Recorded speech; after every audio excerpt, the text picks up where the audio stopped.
स्वामी, आपकी मौन मुखाकृति किस ओर इंगित कर रही है? महादेवी, मारुति के इस कठिन एवं दीर्घ यात्रा का उद्देश्य मारुति के भविष्य और जगत के कल्याण से जुड़ा है। किंतु सूर्य देव को मात्र एक फल समझकर खाने के लिए इतनी लंबी यात्रा? इससे तो मारुति के जीवन पर संकट आ सकता है देवेश्वर। आप कह रहे हैं कि इससे जगत का कल्याण जुड़ा है? महादेवी, प्रत्येक यात्रा, वह बड़ी हो या छोटी, अवश्य ही कोई ना कोई परिणाम देती है।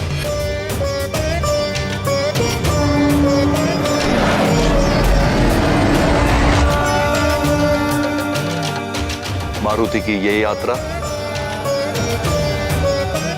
बड़े और अच्छे उद्देश्य के लिए,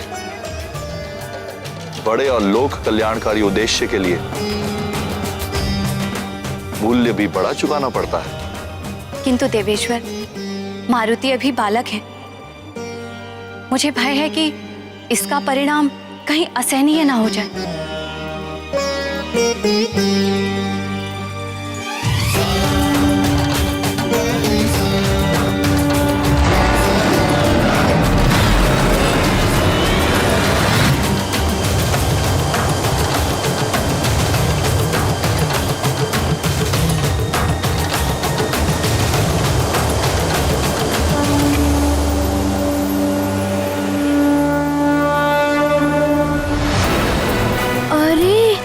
तो फिर से बड़ा और चमकीला गोला आ रहा है।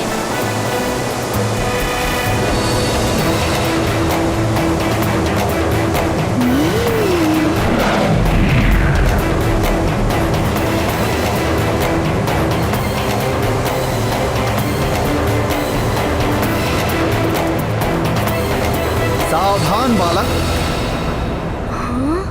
तुम्हारे समक्ष स्वयं कालदेव खड़े हैं।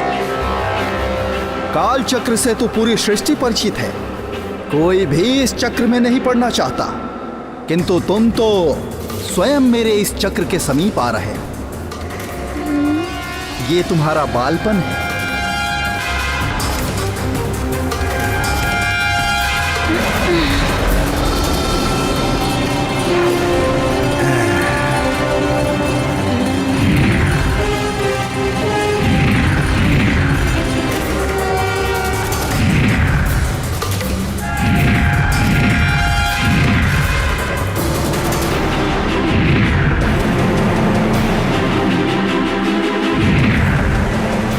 मुझे शीघ्र ही इस आकाश फल तक पहुंचना है और अपनी भूख मिटानी है और माँ की चिंता दूर करनी है।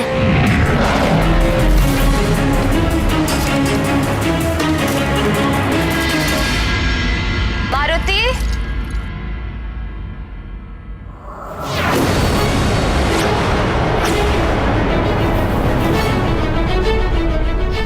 मारुति, कहाँ गया मारुति? हर दिन तो जागते ही मेरे पास आता है, आज पता ही नहीं चला कब जागा कहाँ गया। मारुति, मारुति,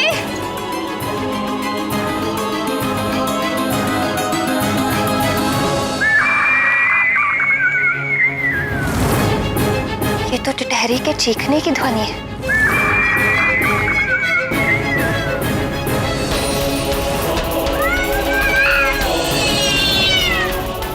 बिल्ली के रोने की आवाज। पहले टिटहरी चिल्ला रही थी, अब ये बिल्ली के रोने का स्वर। आज ये अपशकुन क्यों हो रहे हैं? हे ईश्वर, रक्षा करना।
बनी कैसे?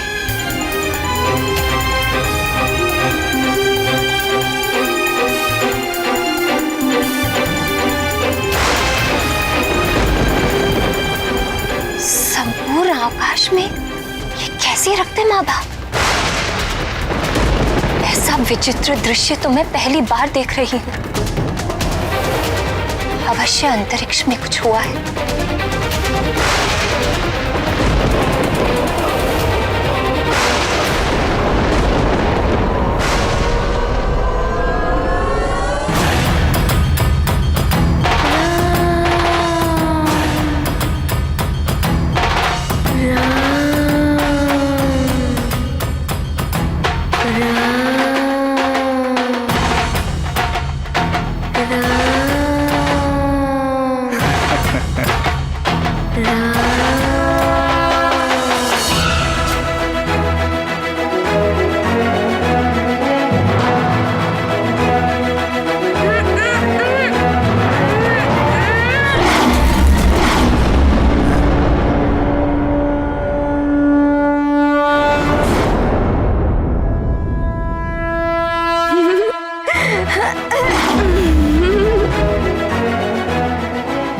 सावधान बालक,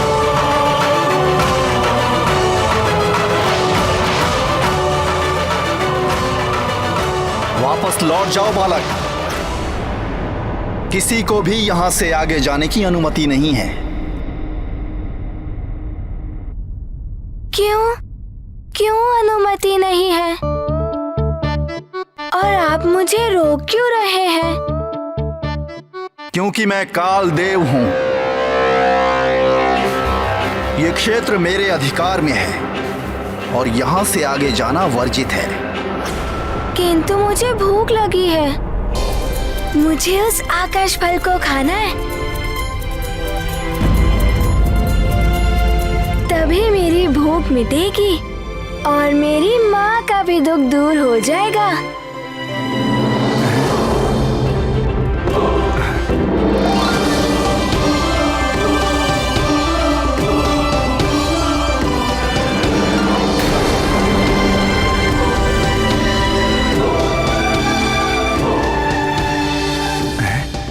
सूर्यदेव और आकाश फल। देखो, तुम्हारे भले के लिए कह रहा हूं बालक, लौट जाओ। वो आकाश फल। कालदेव, आप तो देवता है ना? देवता तो सबकी इच्छा पूर्ण करते हैं, किंतु आप देवता होकर भी एक भूखे बालक को भोजन करने से रोक रहे हैं। बालक, तुम्हें भूख लगी थी तो यहाँ क्यों चले आए? वापस घर लौट जाओ और अपनी माताजी से भोजन मांगो। माँ, मारुति को और भूख लगी है। महारानी जी, सारा भंडार रिक्त हो चुका है, अब कुछ बचा ही नहीं। कैसे बताऊं? भोजन के लिए ही तो जा रहा हूँ। बिना भूख शांत किए वापस कैसे जा सकता हूँ? बहुत ही हठी हो तुम बालक, वापस लौट जाओ अन्यथा। हाँ, नारद जी ने बताया था मार्ग में अनेक बाधाएं आएंगी। पर ध्यान रहे, उस तक पहुंचने के मार्ग में अनेक बाधाएं आएंगी, परंतु तुम्हें एकाग्र होकर अपने लक्ष्य तक पहुंचना है।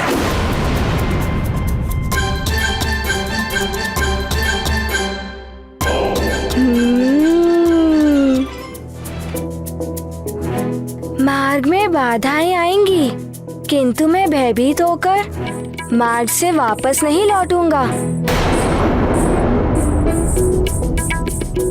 मुझे उस आकाश फल को खाना है और अपनी भूख मिटानी है। आप मेरे मार्ग से हट जाइए ना, जाइए ना। अबोध बालक, तुम बहुत ही सौभाग्यशाली हो कि तुम यहाँ तक पहुँच पाए, मेरे दर्शन हो पाए। मैं कालदेव हूँ और कालदेव के दर्शन जीवन के अंत में ही हो पाते हैं। पर मुझे तो हठी बालक, विधाता ब्रह्मदेव और अन्य देवता ये तो मात्र भाग्य दुर्भाग्य को निर्धारित करते हैं, किंतु मेरे हाथ में सभी के भाग्य दुर्भाग्य को लागू करने का अधिकार है। मेरे काल पथ पर प्रवेश कर तुम सब कुछ भूल जाओगे, भूख, मां का दुख, सब कुछ। सोच में पड़ जाओगे, कैसे करना है, क्या करना है, कहां जाना है, कुछ भी समझ में नहीं आएगा, क्योंकि मैं अनंत हूं, जिसका ना कोई आदि है ना अंत। अनंत हूं मैं, अनंत। किंतु मेरी भूख भी तो अनंत है, मिटती ही नहीं। मुझे जाने दीजिए ना, अपनी भूख मिटानी है। जब मेरी भूख मिट जाएगी तब वापस माँ के पास लौट जाऊंगा। तुम्हारा यही बालहट तुम्हें तुम्हारी माँ के पास नहीं लौटने देगा। काल के गहन अंधकार में विलीन होकर रहोगे सदा के लिए। हे प्राणवल्लभ, कालदेव ने सोचा था मारुति एक अबोध बालक है, सहज ही बंधन में बंध जाएगा। उन्हें तो अनुमान ही नहीं था कि मारुति इतने शक्तिशाली है। प्रिय, ऊंट तब तक स्वयं को बड़ा ही समझता है जब तक वो पर्वत के नीचे नहीं आता, क्योंकि उसने तो कभी ग्रीवा उठाकर देखा ही नहीं। इसी प्रकार अभिमानी मनुष्य सबको अपने से निम्न ही समझता है। वो देख ही नहीं पाता कि उससे ऊपर भी कोई है। इसी प्रकार कालदेव भी मारुति को एक साधारण अबोध बालक ही समझ बैठे थे।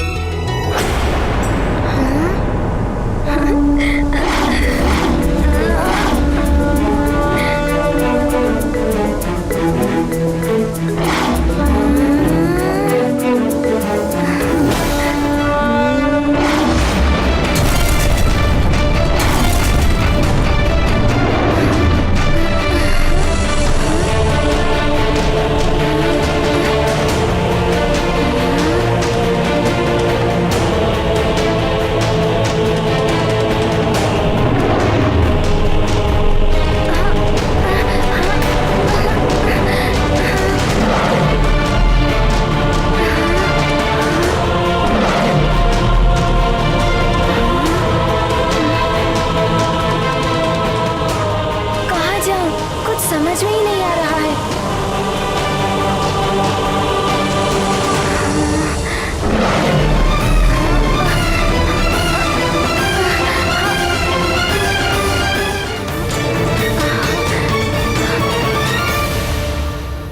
हे महादेव, मारुति तो भय को मन का भ्रम मानते हैं, इसीलिए वे भयभीत नहीं हुए, किंतु कालदेव ने उन्हें अपने काल पथ पर डाल दिया है जो अनंत है। वे इससे कैसे पार पाएंगे? जिसने एक बार दृढ़ निश्चय कर लिया उसके लिए संसार में कुछ भी असंभव नहीं है महेश्वरी।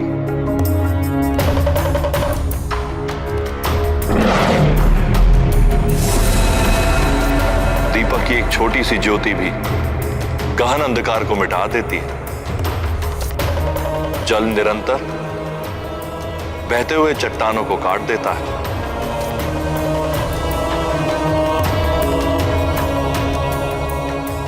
अबोध मारुति में भक्ति की असीम शक्ति भरी है। मां की वेदना मिटाने के लिए वे दृढ़ निश्चय करके चले, और ये कालदेव मुझ महाकाल के सहायक मात्र हैं।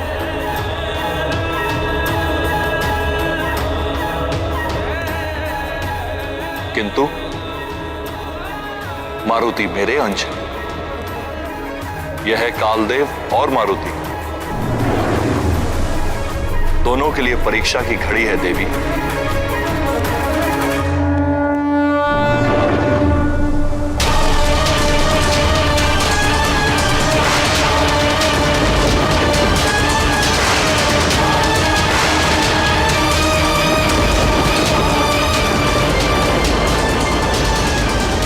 महारानी जी, हमने युवराज को पूरे राजभवन में ढूंढा, किंतु वो हमें कहीं भी दिखाई नहीं दिए।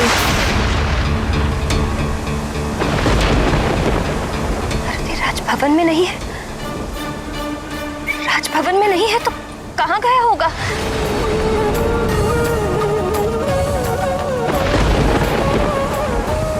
कहीं किसी संकट में पड़ गया तो? हे प्रभु, मेरे पुत्र मारुति की रक्षा करना।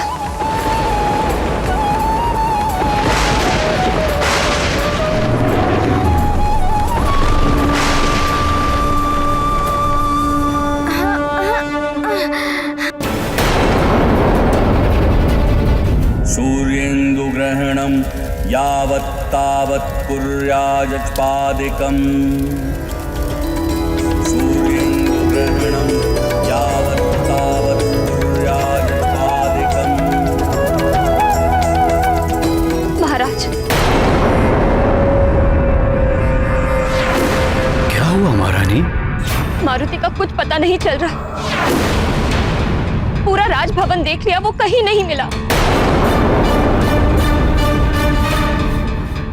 राजन, आप अपने स्थान से नहीं उठ सकते। किंतु पुरोहित जी, मेरा पुत्र कहीं। बीच यज्ञ से उठना अशुभ होता है राजन। यह आपके परिवार और सारे राज्य के लिए हानिकारक हो सकता है।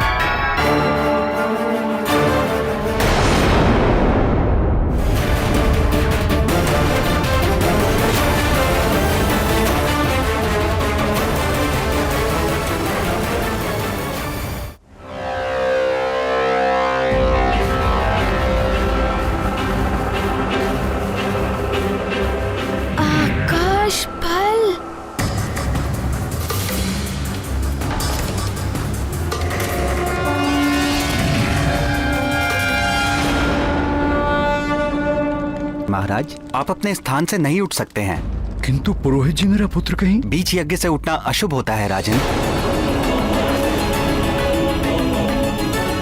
यह आपके परिवार और सारे राज्य के लिए हानिकारक हो सकता है।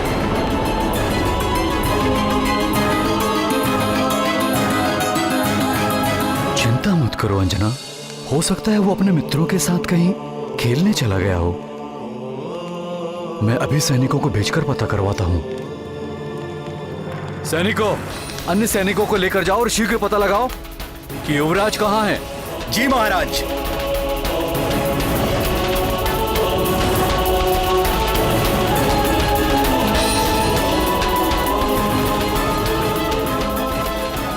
यज्ञ आरंभ कीजिए महाराज। ओम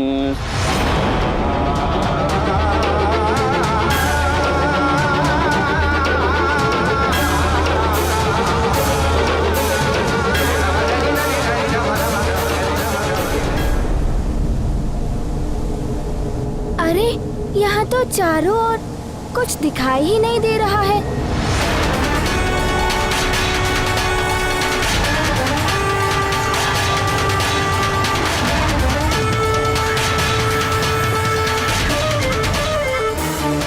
एक तो यह आकाश भल दिखाई नहीं दे रहा है। अब यहाँ से बाहर कैसे निकलूं?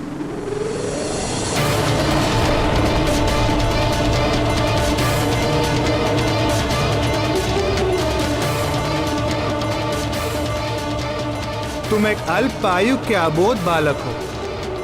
मुझे दया आ रही है तुम पर।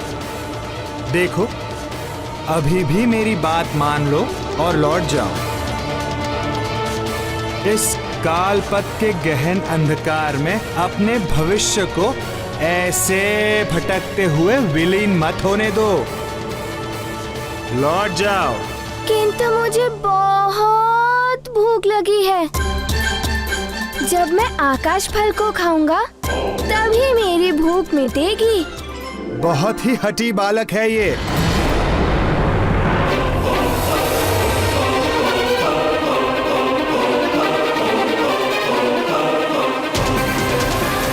मैं तो वहीं पहुंच गया जहां पहले था।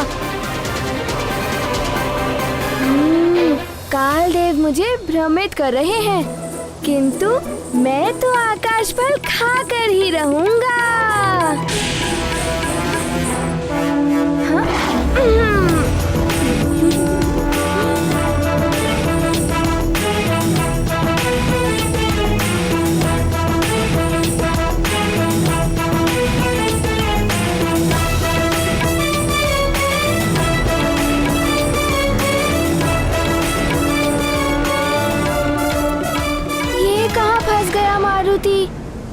इसका तो अंत ही नहीं दिखाई दे रहा है। अब क्या करूं?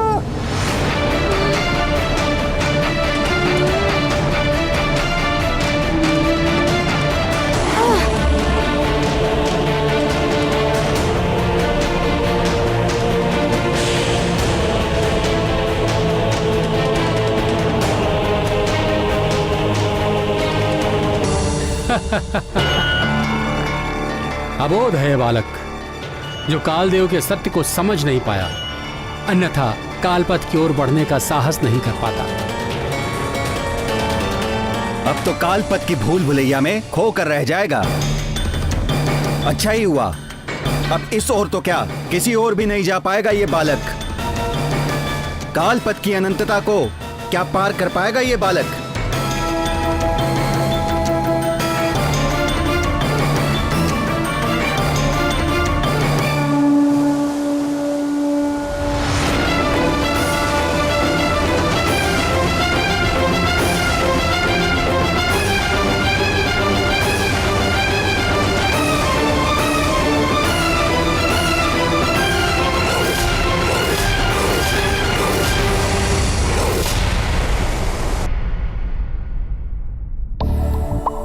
अभी तक तो मारुति को लौट आना चाहिए था। प्रतीत होता है वो बहुत ऊपर चला गया है। काश हम उड़ पाते तो मारुति को ले आते। किसी संकट में तो नहीं होगा हमारा मित्र मारुति।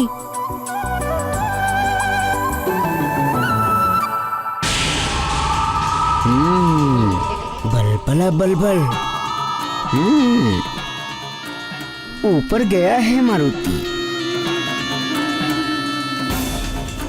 ये मूर्ख बालक भले ही ना समझे, किंतु मैं समझ गया हूँ। बलबला बलबल, उसका आकाश फल कोई और नहीं, सूर्य है, सूर्य। बलबला बलबल, आज कुछ तो घटना घटेगी। ये भी हो सकता है कि मुझे ज्ञात हो जाए कि उसके पीछे किन देवताओं की शक्ति है। बलबला बलबल। युवराज, युवराज, युवराज मारुति, युवराज मारुति, मारुति, युवराज मारुति न जाने कहाँ चले गए हैं। कुछ भी ज्ञात नहीं है। कहाँ चले गए हमारे युवराज मारुति? उनके मित्र भी तो नहीं दिखाई दे रहे हैं। यह हो सकता है उनके साथ में हो। उन्हें अवश्य ही ज्ञात होगा कि हमारे युवराज मारुति कहाँ हैं। हाँ हाँ, चलो चलो देखते हैं। यदि मारुति के मित्र इन सैनिकों को मिल गए तो मुझे कुछ करना होगा। युवराज, युवराज मारुति।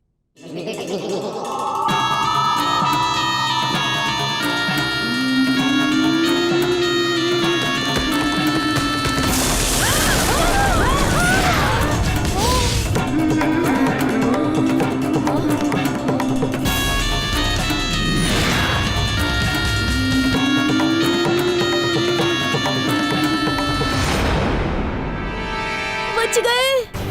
तनिक भी इधर उधर होते तो ये डाल हमारे ऊपर ही गिरती। हाँ, चोट लग जाती अभी। हम सब लात मार मार के इस डाल को नदी में गिरा देते हैं। हाँ हाँ, गिरा देते हैं, गिरा देते हैं। चलो चलो।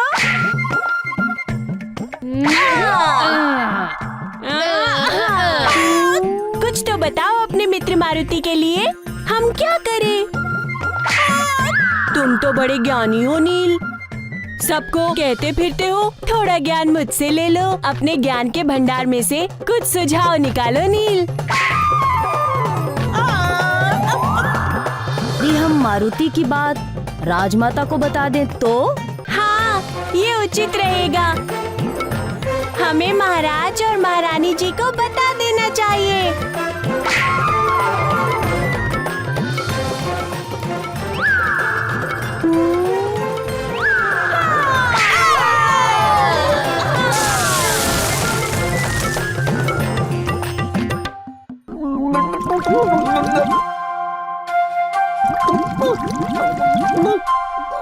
युवराज, युवराज, युवराज। ये तो सैनिक है। अवश्य ही महाराज ने मारुति को ढूंढने भेजा है। तो फिर चलो चलो।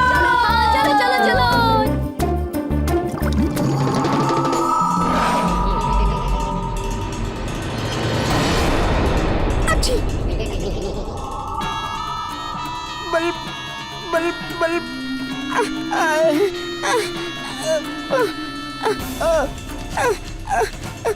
बल बल बल बल बल।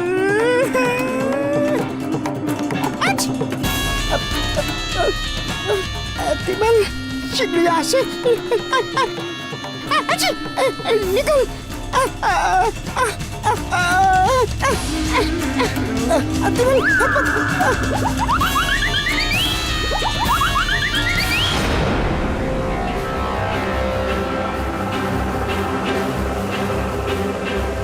कितना भी प्रयास कर लो बालक, मेरे कालपथ को पार करना इतना सरल नहीं है बालक।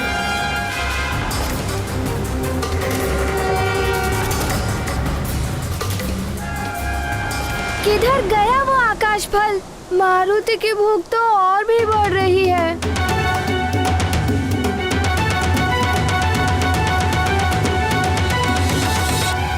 मैंने तुमसे पहले ही कहा था बालक, मैं अनंत हूं। मेरी गहराई अथाह है, जिसकी था तुम क्या कोई भी नहीं पा सकता। फिर भी यदि तुम चाहो तो मुझसे क्षमा मांग लो, मैं तुम्हें मुक्त कर दूंगा और फिर तुम जा सकते हो बालक।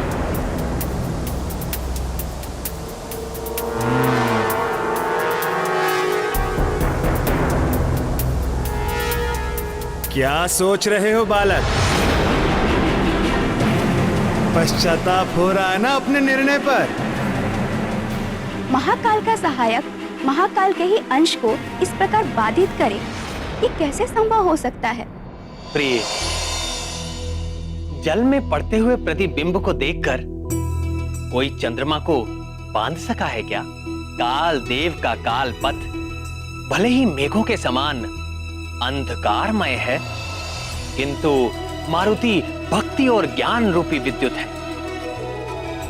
जिस क्षण चमकेंगे सारा अंधकार दूर हो जाएगा। पश्चाताप तो नहीं हो रहा है। मारुति ये सोच रहा था कि आप कितने विस्तार में हैं। क्या मैं भी आपके भांति विस्तार पा सकता हूँ? विस्तार पाना कोई बालकों की क्रीड़ा नहीं है। फिर भी मैं प्रयास करके देखता हूँ। देख लो। अरे तुम तो सच में बड़े होते जा रहे हो। हाँ, प्रयास कर रहा हूँ कि आज से भी बड़ा हो जाऊँ। हाँ, तुम मुझसे बड़े नहीं हो सकते बालक। अच्छा।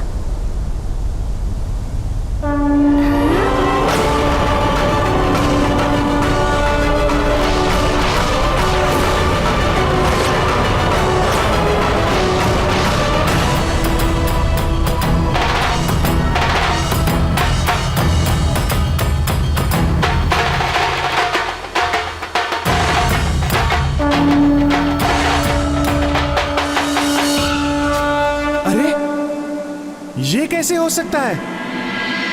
तुम तो मुझ अनंत से भी अनंत होते जा रहे हो। देखा आपने? मैं जिस तरह से बड़ा होता हूँ उसी तरह से छोटा भी हो जाता हूँ।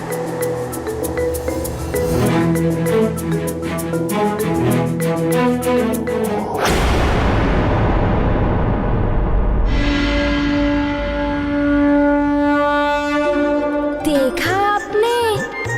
मेरे वश में तो सब कुछ है। मैं बड़ा भी हो सकता हूँ और छोटा भी। अच्छा, तो फिर दिखाइए ना। बालक, मुझे चुनौती दे रहे हो? हाँ? ये देखो, मैं भी छोटा हो सकता हूँ।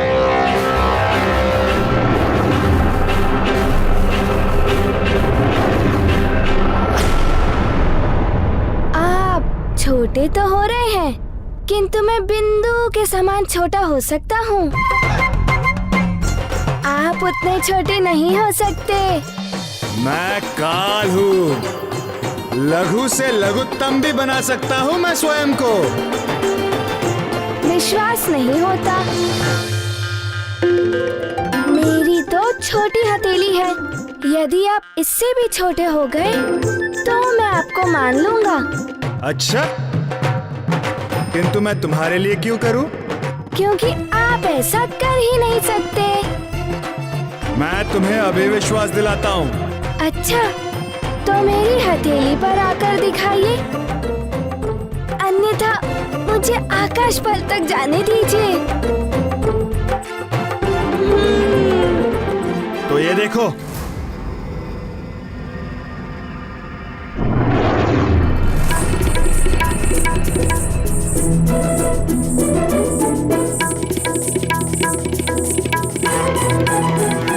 ये हो क्या रहा है? कालदेव से चतुराई करने में तुला है वो बालक। कालदेव उसकी बातों में आ क्यों रहे हैं?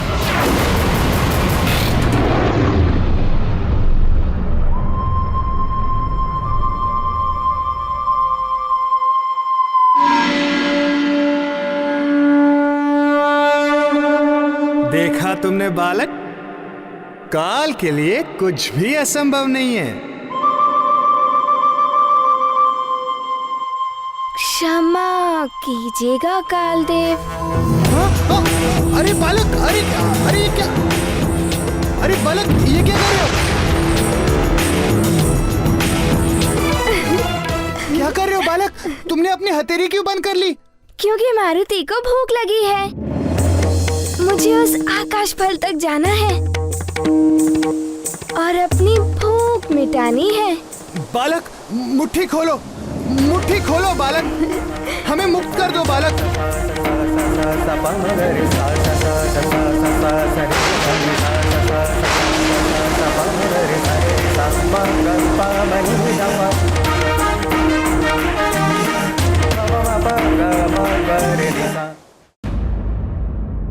प्राण वल्लभ, जब कालदेव अपनी इच्छा अनुसार अपना आकार बढ़ा या घटा सकते हैं, तो मारुति की मुट्ठी से मुक्त होने के लिए उन्हें पुनः अपना आकार बढ़ा लेना चाहिए। किंतु वो तो इस प्रकार विवश होकर रह गए जैसे मारुति की मुट्ठी अपार बंधन बल हो। वो काल हैं तो मारुति महाकाल के अंश, रुद्र के अवतार हैं मारुति। उन रुद्रांश की बंदी मुट्ठी खोलने की शक्ति काल में भी नहीं है। नटखट मारुति जब स्वयं मुट्ठी खोलेंगे तभी काल देव मुक्त हो पाएंगे।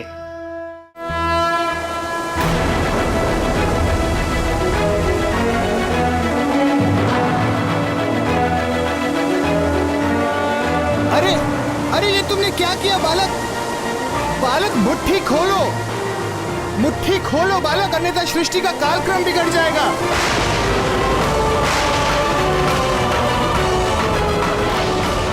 बालक मुट्ठी खोलो, हमें मुक्त करो बालक। क्षमा करें कालदेव, मारुति को बहुत भूख लगी है और उसी कारण माँ बहुत दुखी है। उनका दुख दूर करने के लिए मारुति को जो करना पड़े वो मारुति करेगा। इसीलिए आप मारुति को वचन देते हैं तो मारुति आपको मुक्त कर सकता है। मुझे मेरी शक्ति पर बड़ा अभिमान था, किंतु तुमने मेरा अभिमान तोड़कर अच्छा ही किया। तुमने ये सिद्ध किया कि अभिमान पतन का कारण बनता है, अभिमान दुर्बल बनाता है, किंतु तुम कोई साधारण बालक नहीं हो। मैं तुम्हें नमन करता हूँ। प्रिय मारुति अतुलित बल के धाम है, तो बुद्धि चातुर्य भी अनुपम है उनका। उन्होंने सिद्ध कर दिया कि विकट परिस्थितियों में भी यदि मनुष्य धैर्य एवं बुद्धिमानी से कार्य करे तो वो अनंत कठिनाइयों एवं बाधाओं पर भी विजय प्राप्त कर लेता है। जिस प्रकार वायु रहित स्थान पर वृक्ष के पत्ते स्थिर रहते हैं, उसी प्रकार चित्त को स्थिर करके जो कार्य धैर्य से किया जाता है वो सफल होता है। जिसने धैर्य से मित्रता कर ली उसके लिए समस्त कठिनाइयां मात्र एक कीड़ा समान सहज हो जाती हैं।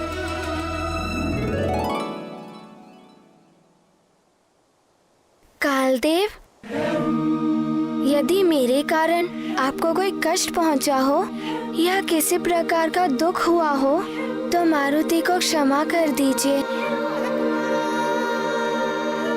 तथास्तु।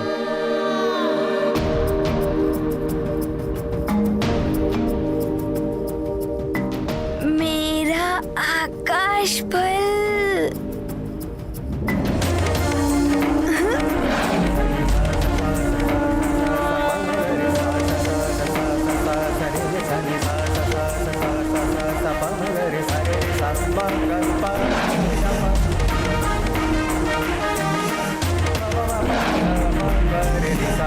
यत्वा सूर्यस्वर्भानुस्तमसा विद्यतासुरः अचित्रविद्यता मुक्तो भवनान्यहयु सर्वानुरोदयतीन्द्रमाया। न जाने कहाँ है मेरा लाल। स्वामी ने सैनिक भेजे थे उसे ढूंढने के लिए, किंतु वो भी अभी तक कोई समाचार लेकर नहीं लौटे। मैं स्वयं जाकर ढूंढती हूँ उसे।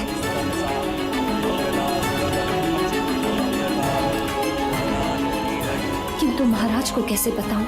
यज्ञ आरंभ हो गया है। कुछ कहूंगी तो यज्ञ में बाधा पड़ जाएगी।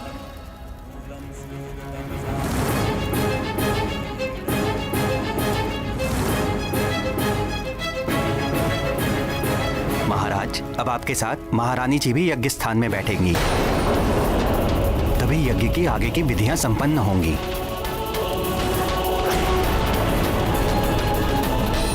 अब क्या करूं मैं? ममता पुत्र के लिए व्याकुल है। पत्नी धर्म और राजधर्म कर्तव्य से बांध रहे हैं। महारानी जी, मैं आपकी भी दुविधा समझता हूँ, किंतु ये यज्ञ अनिष्ट से आपकी, आपके परिवार की और सारे राज्य की रक्षा करेगा। राहु से सूर्य को जो कष्ट प्राप्त होता है उसके निवारण के लिए ही ये यज्ञ रखा गया है। आप निश्चिंत होकर यज्ञ में भाग लीजिए महारानी जी। युवराज मारुति जहाँ भी होंगे, ईश्वर उनकी रक्षा करेंगे।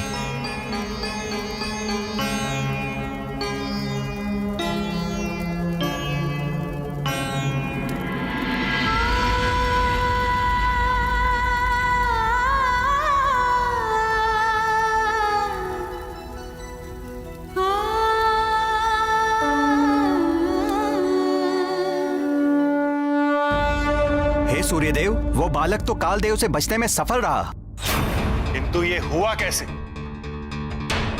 कालदेव ने उस वानर बालक को प्रणाम किया और मार्ग से हट गए। सूर्यदेव, कालदेव जिस कार्य को करने में असमर्थ रहे उसे मैं पूर्ण करूंगा। अनुमति दीजिए। जाइए अग्निदेव, शीघ्र जाइए और इस बालक को रोकिए। अवश्य सूर्यदेव, आप निश्चिंत रहें।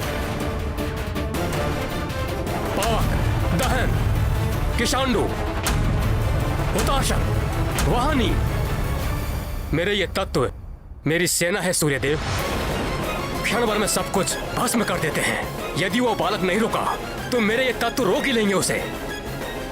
चलो सब मेरे साथ।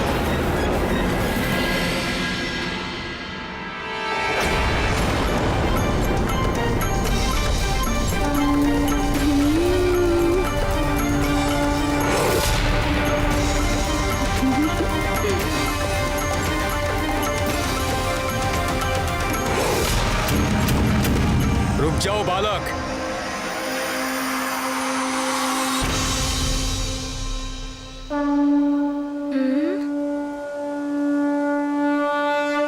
प्रणाम अग्निदेव। ये गाथा महाबली हनुमत की, रुचिकर लीला राम भगत की। जय जय जय रघुनंदन राम, जय जय जय महाबली हनुमान।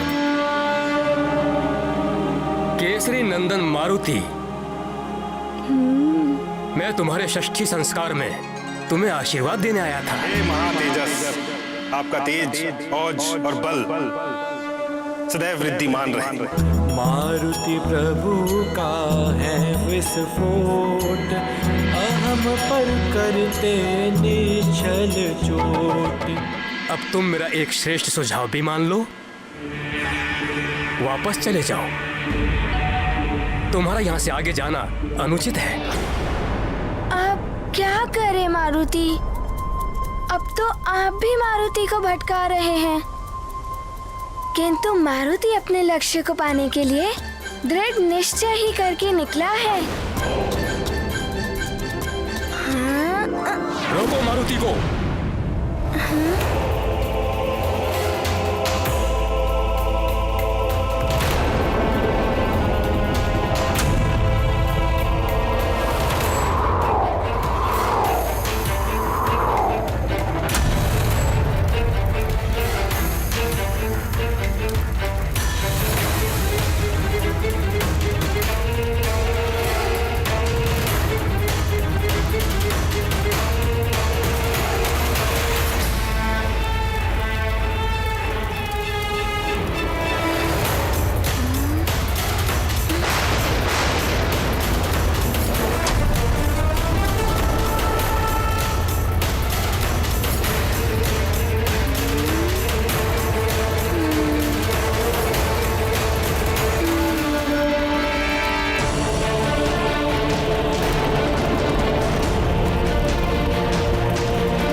एकाएक इतना अधिक ताप क्यों बढ़ गया है?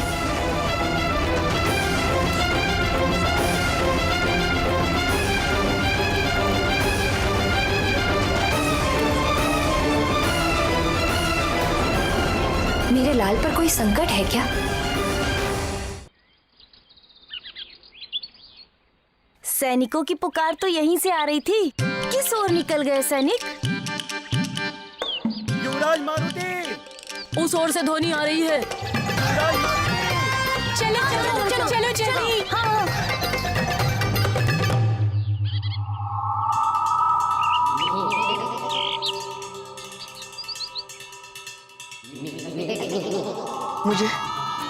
मुझे इन्हें रोकना होगा, पर क्या करूं? कैसे?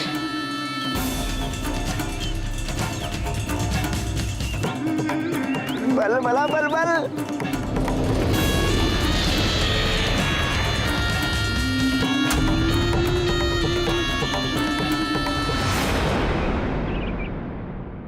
अरे फल, इसे मैं खा लेता हूँ, बहुत भूख लगी है। आजा आजा।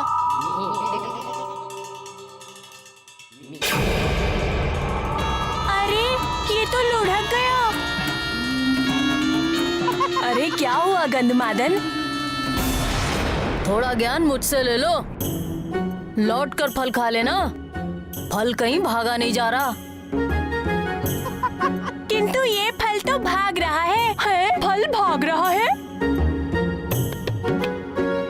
हाँ, बस आगे लुढ़क गया है, लेके चलता हूँ। वहाँ मारुति आकाश फल खा रहा होगा और हम यहाँ खाली पेट भटक रहे हैं। मैं इसे खा लेता हूँ।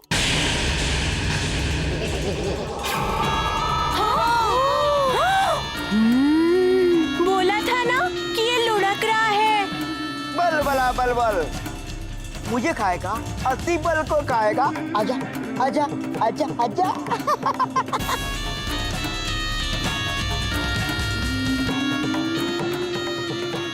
रुको भैया, मैं पकड़ता हूँ इसे। पकड़ो। अरे अरे, ये तो फिर से लुढ़क गया। अरे रुक, कहाँ लुढ़का जा रहा है? छोड़ूंगा नहीं तुझे। अब कहाँ जाएगा? भागो! अरे पकड़ो उसे, पकड़ो पकड़ो। अरे वो देखो कितना आगे चला गया। अरे उसे पकड़ो। हाँ हाँ पकड़ो। ये पकड़ो। अरे ये चला गया, तो और आगे बढ़ गया। ये सेब तो गुफा के अंदर चला गया। चलो चलो अंदर चलो। हाँ हाँ चलो चलो चलो चलो। शीघ्रता से आगे बढ़ो। कहाँ गया?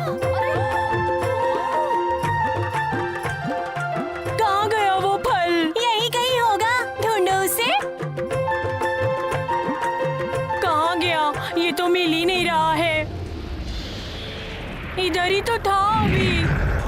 बलबला बलबल, मैं अति बल, मुझ में है बलबल। बच्चा। अरे किधर गया? अभी तो यही था। वो मिल क्यों नहीं रहा है सेब? ढूंढो ढूंढो, मिल जाएगा।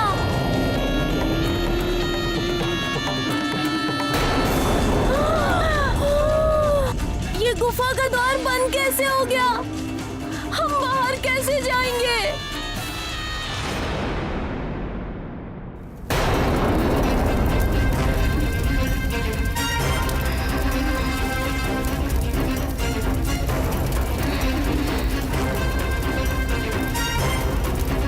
यद्वा सूर्यसर्वानुस्तमसा विद्यतासुरः अक्षिद्रविद्यतामुक्तो। बस मेरे अग्नि तत्व है, रुक जाओ।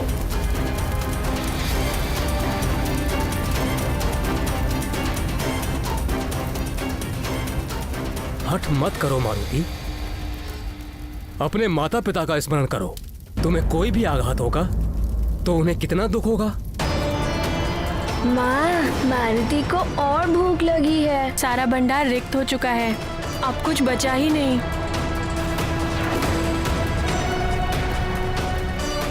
मारुति तो अपनी माँ का दुख दूर करने के लिए ही आया है अग्निदेव।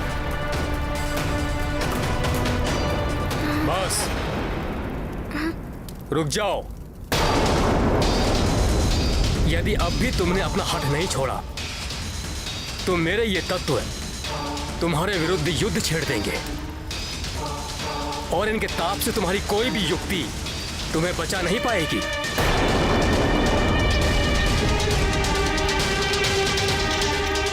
किंतु मारुति को भी आप सबसे युद्ध नहीं करना है।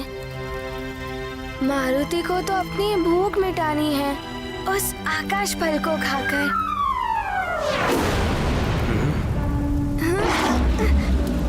ये ऐसे नहीं रुकेगा।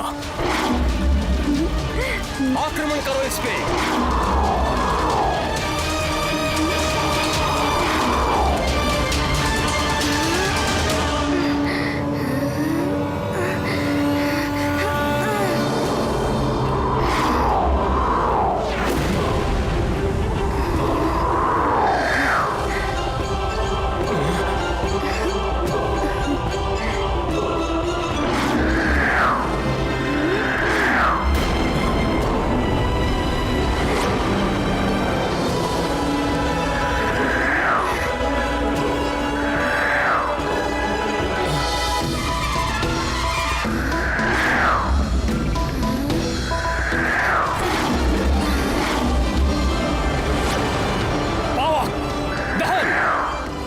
बल का प्रयोग करो।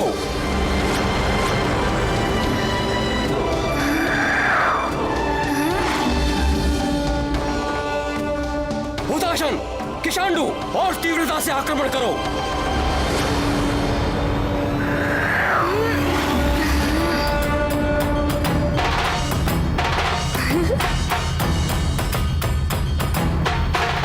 और तीव्रता से आक्रमण करो।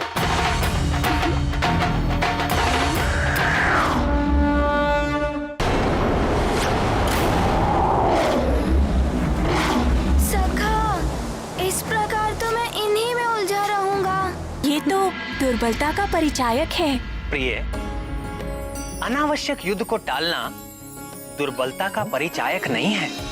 यदि युद्ध आवश्यक हो तभी युद्ध करना चाहिए। विवेकहीन मनुष्य अनावश्यक युद्ध में अपनी ऊर्जा को नष्ट कर देता है, किंतु विवेकशील मनुष्य अपनी ऊर्जा को अपने लक्ष्य प्राप्ति के लिए बचा कर रखता है। मारुति ने भी ऐसा ही किया।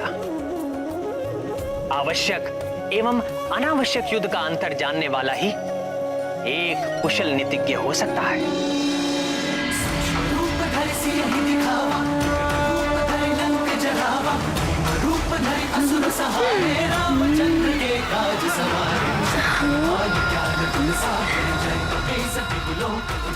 ये क्या? ये बालक तो इस ओर आ रहा है।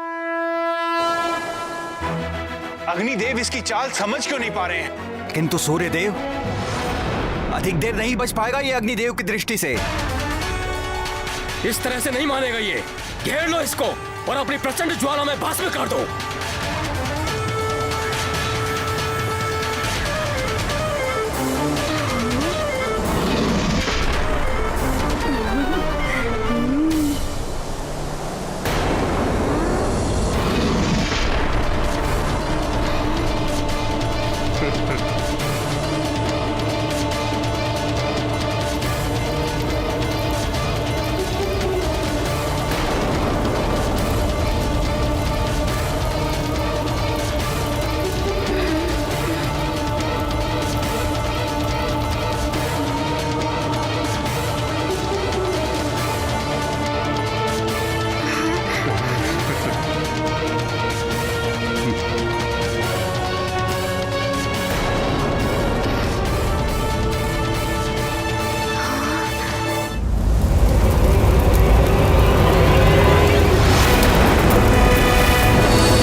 बस बहुत हो गया, अब और आगे नहीं जा पाओगे तुम।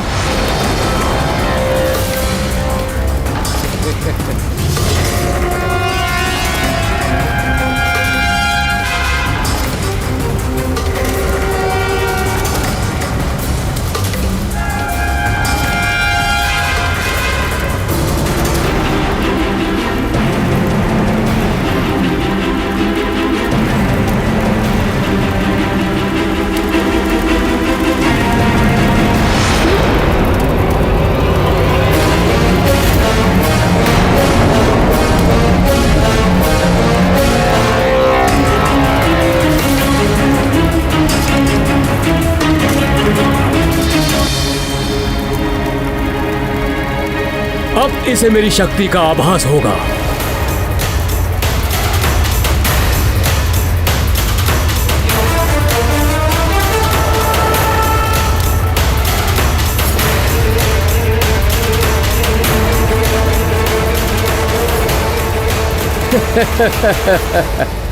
अब तुम कहीं नहीं जा सकते।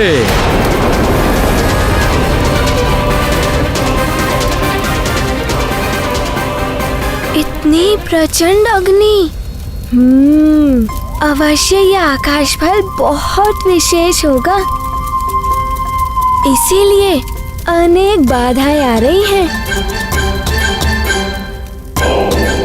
किंतु मारुति इन बाधाओं से भयभीत होकर लौटेगा नहीं। मारुति तो उस आकाश फल को खाकर ही रहेगा।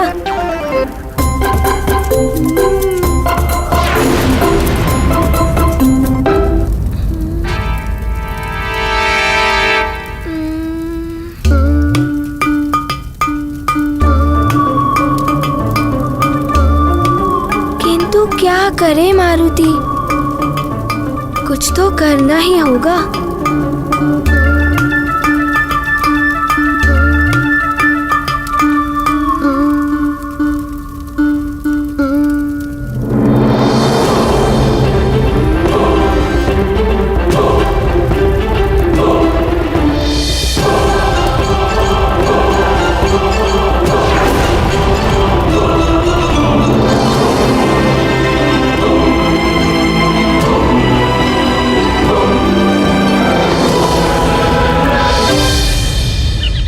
इस फल का निरंतर लुढ़कते रहना, फिर गुफा का द्वार अपने आप से बंद हो जाना। कहीं किसी मायावी असुर ने हमें अपने माया जाल में तो नहीं फंसा लिया? लगता है किसी ने बड़ी चट्टान फंसा दी है द्वार पर, तोड़ना होगा इसे। चलो द्वार खोलते हैं। चलो। अकबर, कहीं मैं फिर से पीट न जाऊं।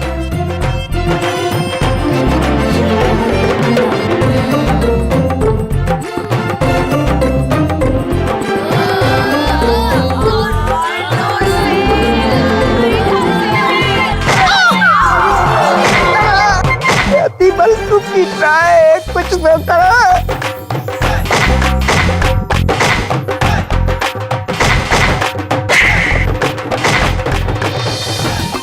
देखिए लंकेश, आपके लिए मैं क्या क्या सहन कर रहा हूँ। बलबला बलबल। लंकेश,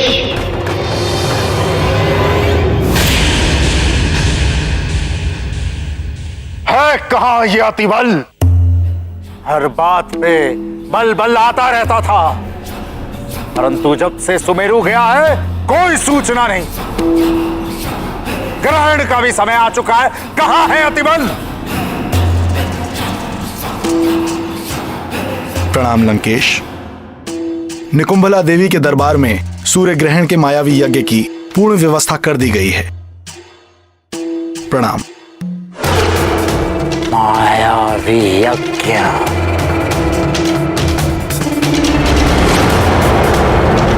राहुल, तू हर दिन इसी तरह सूर्य को ग्रसा कर।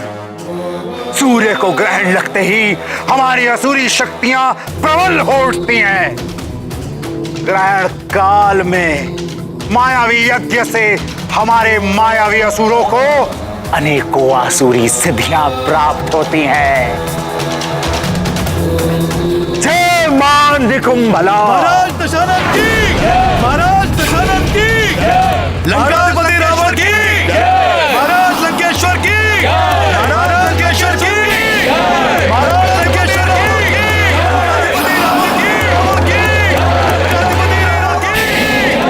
लंकाधिपति रावण की, महाराज लंकेश्वर की, महाराज लंकेश्वर की, लंकाधिपति रावण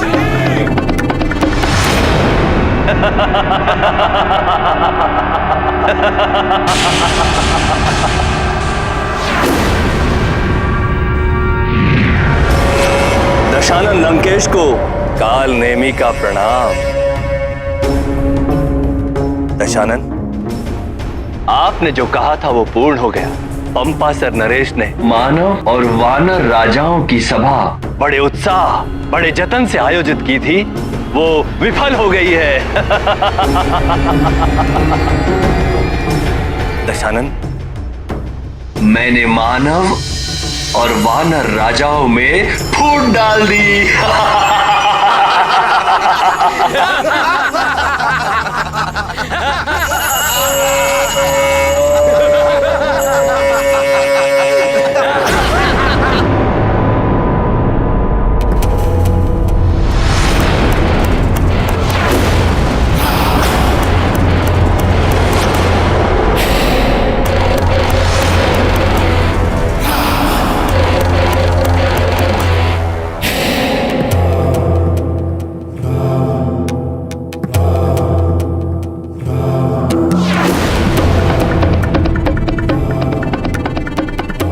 नेमी, इतना प्रसन्न होने की आवश्यकता नहीं है।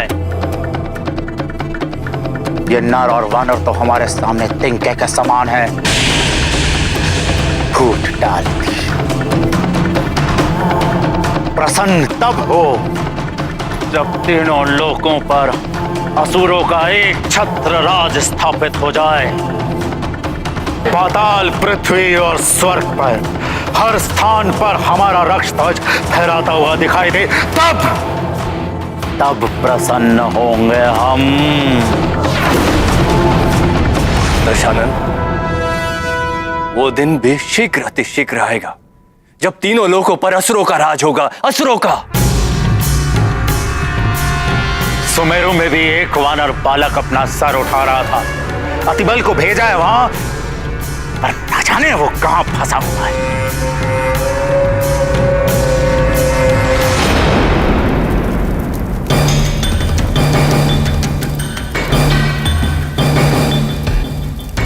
अब इस अग्निकुंड के समक्ष और अधिक देर तक ठहर नहीं पाओगे मारुति। लौटना होगा तुम्हें, अन्यथा जलकर भस्म हो जाओगे। मारुति को क्षमा कीजिए अग्निदेव। मारुति ऐसा नहीं करना चाहता था, किंतु मारुति बहुत भूखा है। मारुति को उस आकाश फल को खाना है। सूर्यदेव और आकाश फल? माँ होती तो आपको समझा सकती थी। मुझे क्षमा कीजिए मारुति के इस कार्य के लिए।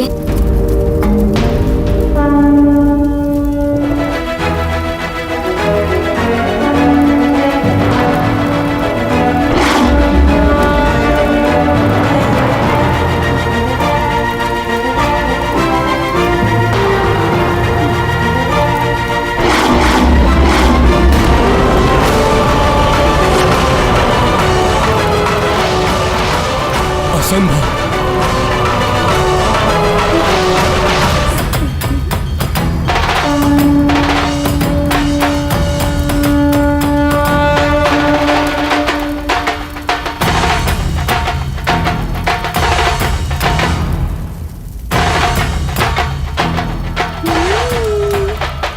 आश्चर्य है, एक वानर बालक ऐसे कैसे कर सकता है?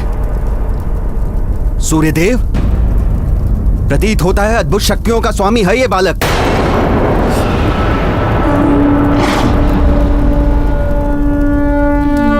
मैं सब समझ गया। बड़ी सहजता के साथ तुमने मेरे अग्नि तत्वों को स्वयं में समाहित कर लिया और मेरा अभिमान तोड़ दिया। मेरे सभी अग्नि तत्वों को वापस लौटा दो और आगे बढ़ो।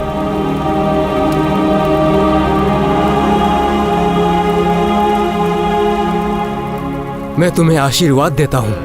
तो बालक समझकर क्षमा कर दीजिए।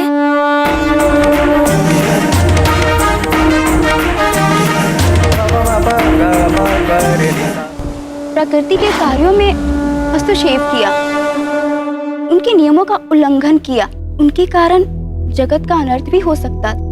लीला में अर्थ और अनर्थ का भाव बना ही रहता है प्रिय। लीला के परिणाम में जगत का कल्याण ही निहित होता है। किंतु सूर्य को खा लेने में जगत का कैसा कल्याण स्वामी? ये जगत के लिए सीख है प्रिय। प्रथम तो ये कि यदि नन्हा सा बालक भी ठान ले तो सूर्य जैसे सुदूर रहने वाले लक्ष्य को भी पाने में सफल हो सकता है। अतः अपने लक्ष्य को पाने के लिए पूर्ण निष्ठा के साथ निरंतर प्रयास करना चाहिए। दूसरा ये कि अभिमान और अहंकार मनुष्य को पतन और अंधकार की ओर ले जाता है। सूर्य अभिमान और अहंकार का प्रतीक है। अभिमानी को एक नन्हा सा बालक भी पतन की ओर ले जा सकता है। इसीलिए कभी अभिमान नहीं करना चाहिए।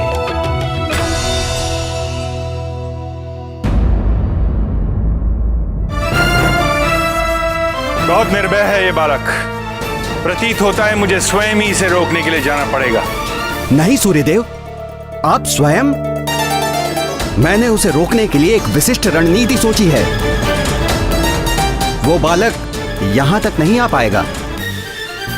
मुझे अनुमति दीजिए।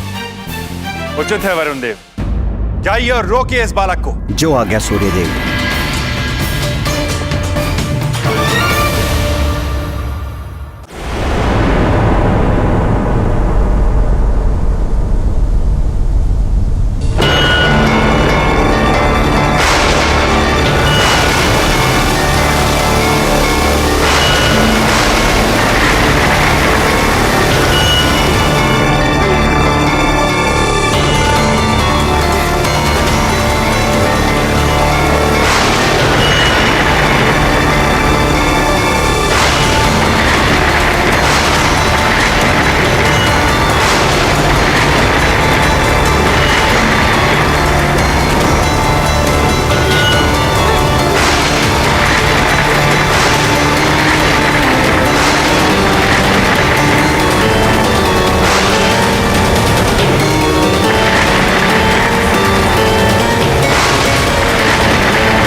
छुपा दिया।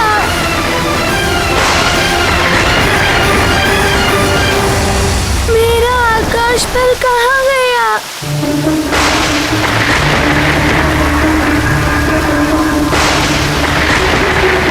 इन बादलों ने छुपा दिया मेरा आकाश पल।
वरुण का मेघजाल है बालक।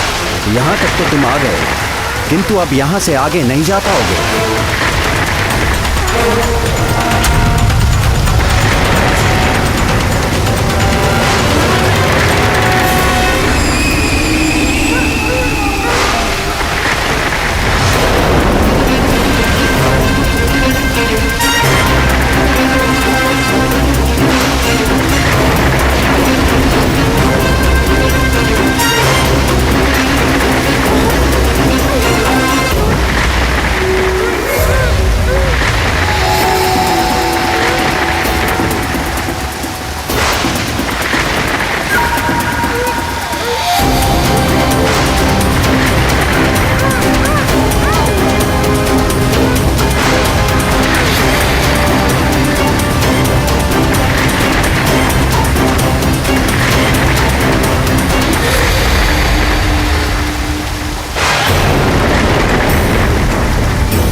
क्या है? ये तो कोई हिमलोक की भांति दिखाई दे रहा है।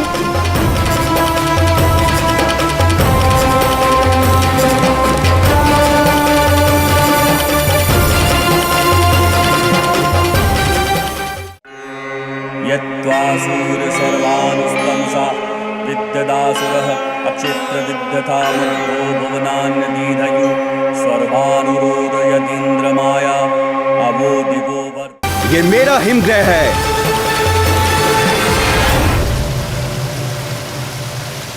इतनी शीतलता है यहाँ की कि अब तुम मात्र एक हिमशिला बनकर रह जाओगे।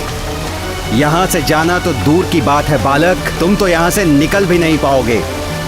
यहीं स्थिर होकर रह जाओगे सदा सदा के लिए।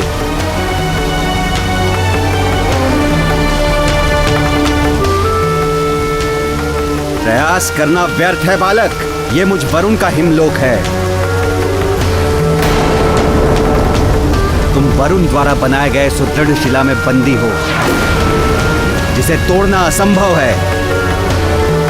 तुम्हें कालदेव ने समझाया, तुम्हें अग्निदेव ने चेतावनी दी, किंतु तुमने किसी की नहीं सुनी।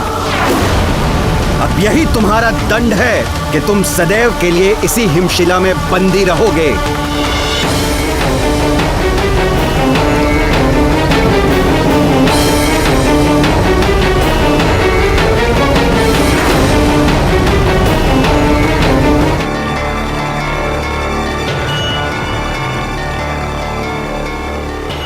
अब यही तुम्हारा दंड है, तुम सदैव के लिए इसी हिमशिला में बंदी रहोगे।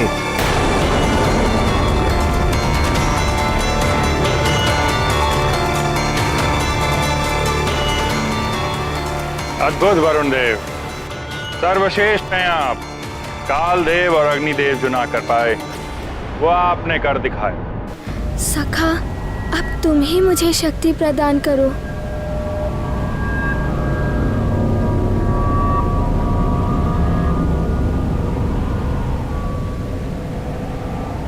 अब तो मारुति की भूख भी तीव्र हो रही है।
कीजिएगा।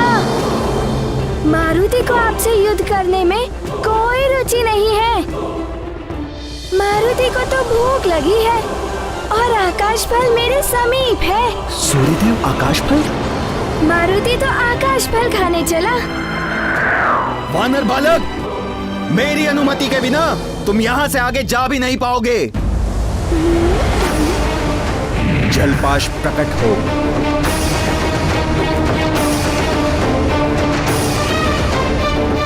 ये जलपाश है, तुम्हें बंदी बनाकर मेरे समक्ष लाएगा।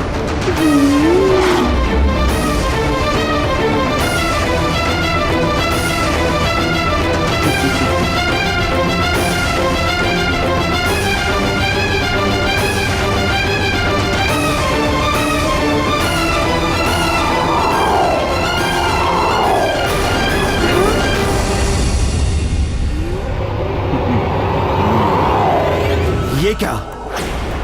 सूर्यदेव की किरणें वरुण पाश को भी वाष्प में परिवर्तित कर रहा है। वरुण देव जल तत्व के अधिष्ठाता हैं। वो देवता रूप में तो सूर्य के निकट रह सकते हैं, किंतु जल तत्व किसी भी रूप में सूर्य के समीप नहीं जा सकता, क्योंकि जल की प्रवृत्ति है ताप के प्रभाव से वाष्प में परिवर्तित होना।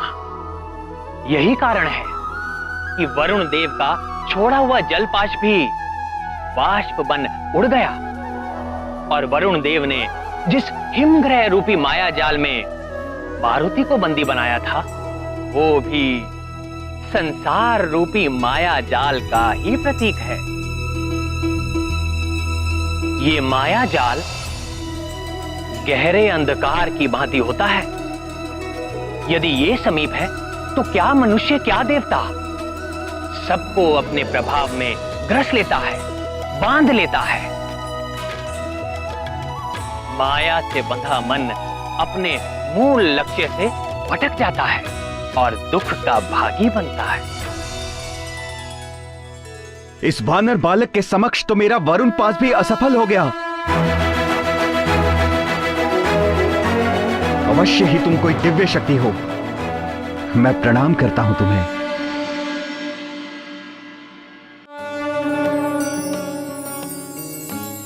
जिस पल आत्मा माया के मिथ्या भ्रम को जान लेती है और सत्य की प्रकाश शक्ति को पहचान कर माया जाल को तोड़ने का सच्चा प्रयास करती है, माया का भ्रामक आवरण मिट जाता है। यहां मारुति भी सत्य के प्रकाश का ही प्रतीक है और उन्हें भी कोई माया का जाल बांध ही नहीं सकता।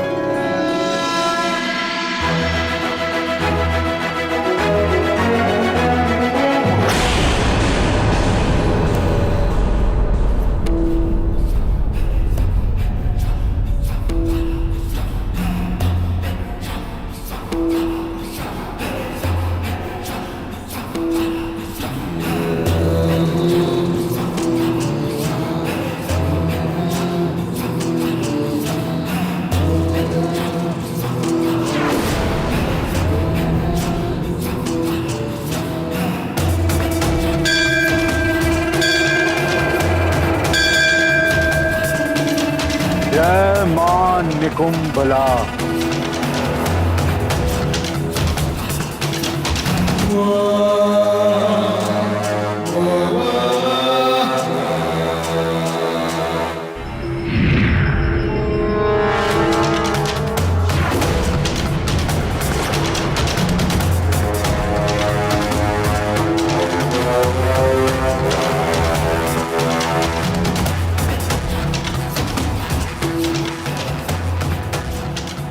असुर शिल्पी में मेरे माननीय ससुर जी, मेरे मार्गदर्शक हैं आप।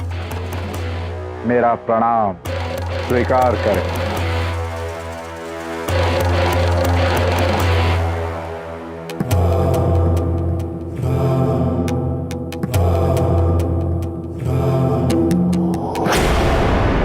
सूर्य ग्रहण पर यह माया यज्ञ इसी प्रयोजन से आप कर रहे हैं लंकेश।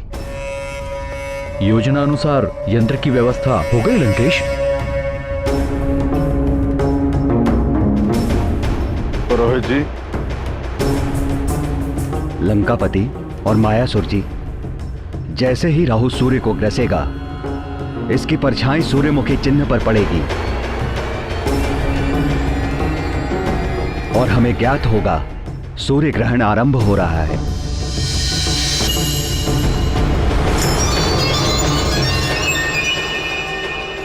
आज राहु की विशेष कृपा होने वाली है हम पर, सूर्य को ग्रस्त करके। सूर्य को ग्रसने से अंधकार छा उठेगा और हमारी असुरी शक्तियां बलवती हो जाएंगी और उसी के साथ मेरा मायावी आकर्षण कवच जागृत हो उठेगा और अपना कार्य करने लगेगा। सूर्य ग्रहण की प्रक्रिया इस जल में प्रतिबिंबित होकर इस कवच पर प्रभाव डालेंगी। सदैव की भांति इस बार भी सूर्य ग्रहण पर होने वाले मायावी यज्ञ और साधना से हम असुरों को अनेकों मायावी शक्तियां प्राप्त होने वाली हैं। आज खग्रास सूर्य ग्रहण है, जो कई वर्षों में एक बार पड़ता है। आकर्षण कवच को जागृत करने के लिए मैं कई वर्षों से इस सूर्य ग्रहण की प्रतीक्षा कर रहा था। इस आकर्षण कवच की शक्ति के द्वारा आप किसी भी लोक पे असुर को अपने वश में कर सकते हैं दशानन। ऐसा ही होगा ससुर जी। इस कवच को धारण करते ही तीनों लोगों की आसुरी शक्तियां मेरे अधीन होंगी। मां निकुंबला की कृपा आज अवश्य हम पर होगी।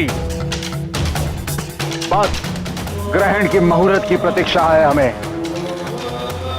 तब तक यज्ञ आरंभ करो। राहु भी सूर्य के निकट पहुंच रहा होगा। ग्रहण का अंधकार छाते ही मैं स्वयं यज्ञ में आहुति डालूंगा और मायावी कवच को सिद्ध कर दूंगा।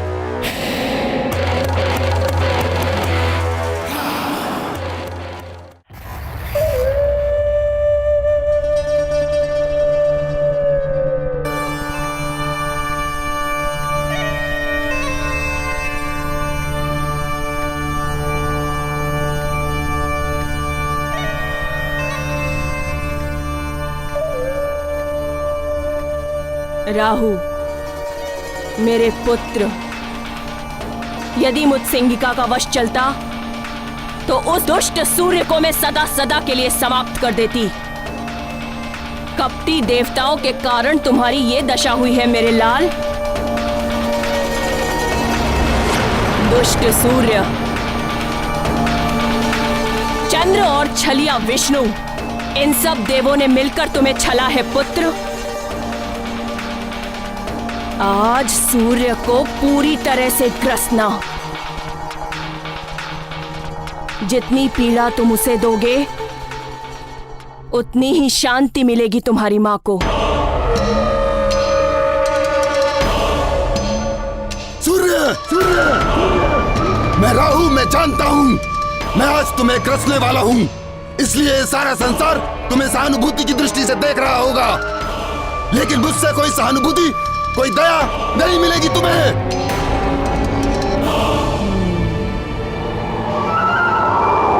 प्रणाम माता।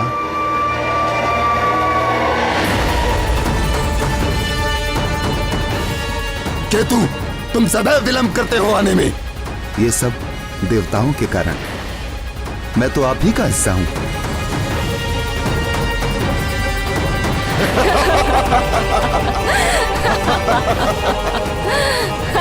सत्य कह रहे हो केतु। आखिर मैं तुम पर ही तो सवार होके जाता था। अब तो तुम जिस पर भी सवार होते हो उसकी तो बड़ी दुर्दशा कर देते हो। सत्य है केतु, परंतु ये सूर्य आज मेरा ग्रास है। ग्रास है।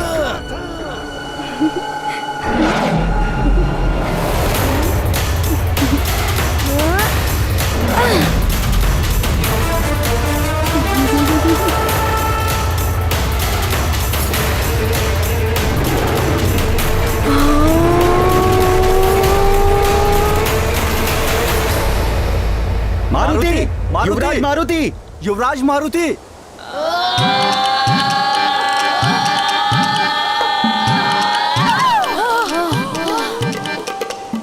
आज हमारा मित्र मारुति होता तो अवश्य ही हमें इस गुफा से बाहर निकाल लेता।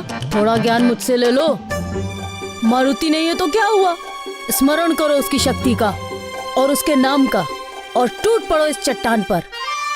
इस बार तो इस चट्टान को तोड़ फोड़ देंगे। हाँ, तोड़ देंगे।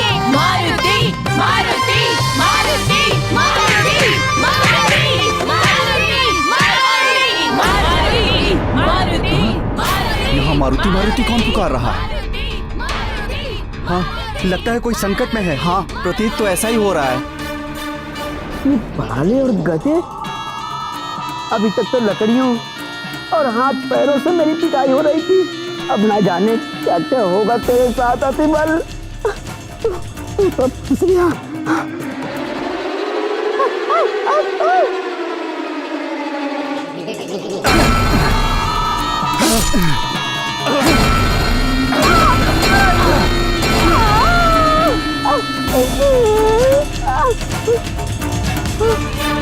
ये ध्वनि तो उस ओर से आ रही है। चलो देखते हैं। हाँ, चलो।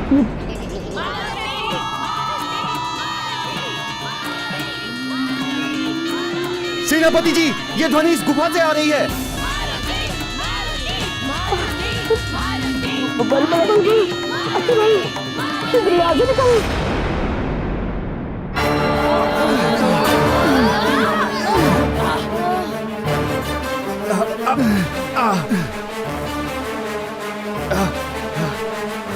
हाँ, ये सभी तो मारुति के मित्र हैं।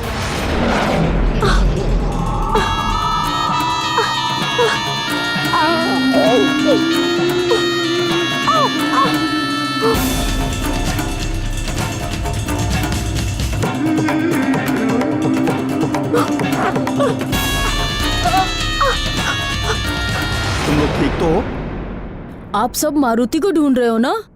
हाँ। वो आकाश की ओर उड़ गया है। कह रहा था आकाश फल खाने जा रहा हूँ। आकाश फल? वो सूर्य की ओर इंगित कर रहा था। अर्थात युवराज सूर्य को आकाश फल समझकर खाने गए हैं।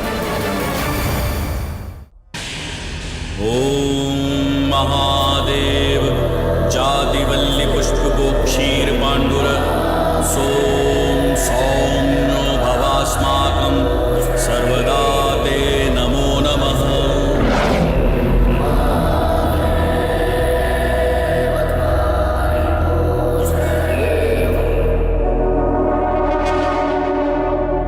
पहला चरण आरंभ हो चुका है।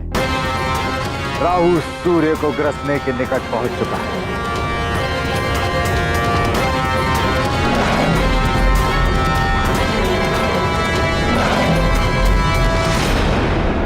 इस काल स्तंभ से पड़ती हुई ये छाया और इस आकर्षण कवच पर आती जाती ये चमक, इसका अर्थ है राहु सूर्य की ओर निकल पड़ा है। शीघ्र ही सूर्य ग्रहण होगा। हाँ ससुर जी, ग्रहण काल का अंधकार इस आकर्षण कवच को अनेकों मायावी शक्तियों से संपन्न कर देगा। ये कवच सिद्ध हो जाएगा और अवश्य ही ये कवच मुझे अद्भुत शक्तियों का स्वामी बना देगा, स्वामी बना देगा, स्वामी बना देगा, स्वामी बना देगा, बना देगा।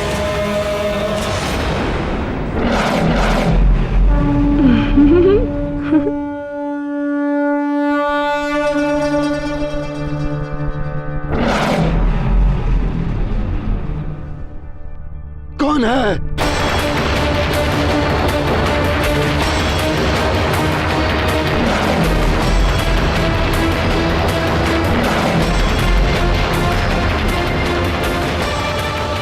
कौन है जो सूर्य ग्रसने के मुहूर्त पे बाधाबंद मेरे मार्ग के बीच आ रहा है? ओफो, अब पुनः कोई रोकने आ गया मुझे। कौन हो तुम? मैं मारुति हूँ। इतना विचित्र रूप। आप कौन हैं? मैं राहु हूँ, राहु। हाँ? ये सूर्य मेरा ग्रास है। मैं खाने जा रहा हूँ इसको। हाँ, मारुति को सब तो रोकने आ रहे थे और ये तो खाने के लिए आ गए।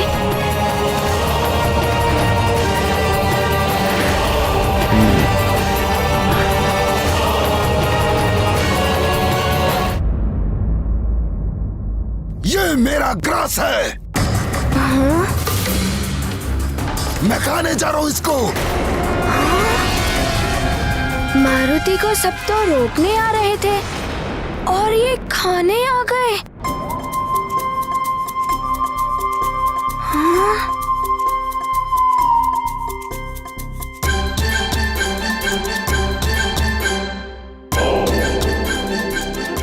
अरे आपकी तो देह ही नहीं है और पेट भी नहीं है। आप क्या करेंगे उसे खाकर? किस पेट में ले जाकर पचाएंगे उसे?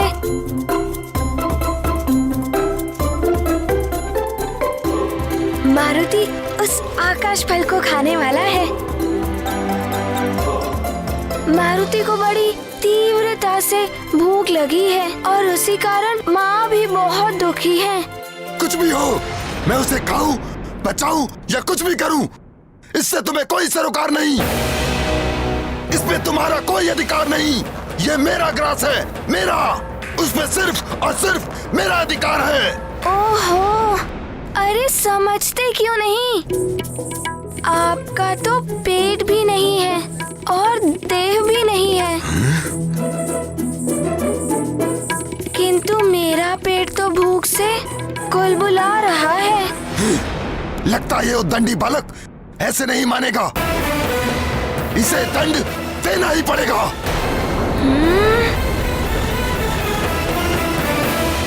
यत्वा सूर्यस्वर्भानुस्तमसा विद्यदासुरः अक्षेत्र विद्यथा मुग्धो भुवनान्यदीधयु स्वर्भानुरोदयतीन्द्रमाया अवो दिवो वर्तमाना अवाहन गूलं सूर्यतमसापव्रतेन तुरीयेण ब्रह्माणा विन्ददत्रिः।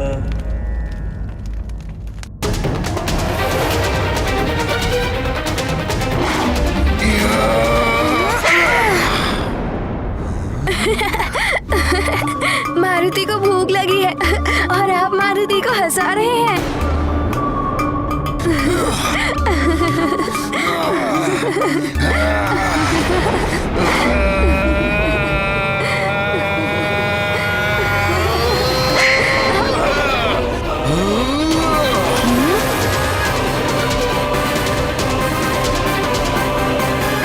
सूर्येन्दुग्रहणं यावत् तावत् कुर्याजपादिकम्। बस कुछ क्षण और प्रतीक्षा। सूर्य ग्रहण होते ही कवच में सिद्ध मायावी शक्तियां आना आरंभ हो जाएंगी।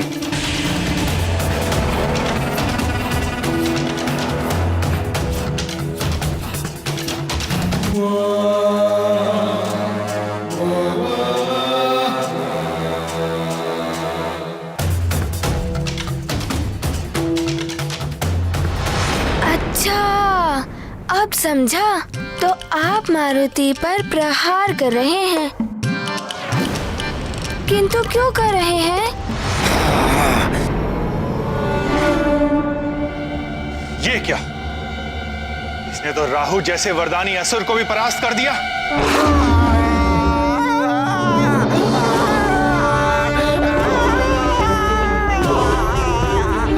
मारुति का आकाश फल।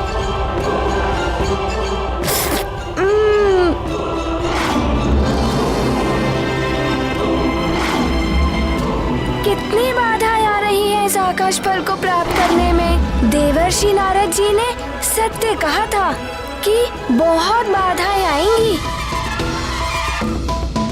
किंतु मारुति ने भी उनसे एक सत्य कहा था कि मारुति उस आकाश फल को खाकर ही रहेगा। यत्वा सूर्यस्वर्भानुस्तमसा विद्यदासुरः अक्षेत्र विद्यथा मुग्धो भुवनान्यदीधयु। यज्ञ संपन्न हो गया है महाराज। अब सूर्य ग्रहण प्रारंभ होने वाला है।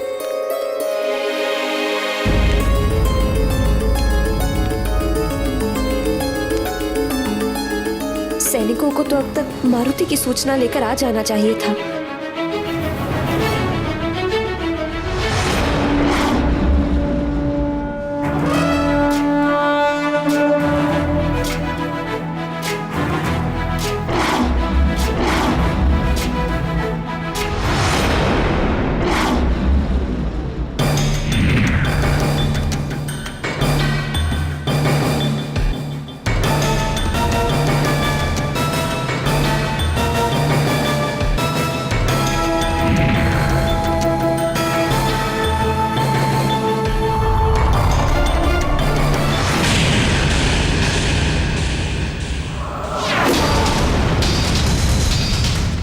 ये क्या हो रहा है? ये कवच को क्या हुआ है? इसमें आलोकित होने वाला प्रकाश लुप्त कैसे हो गया?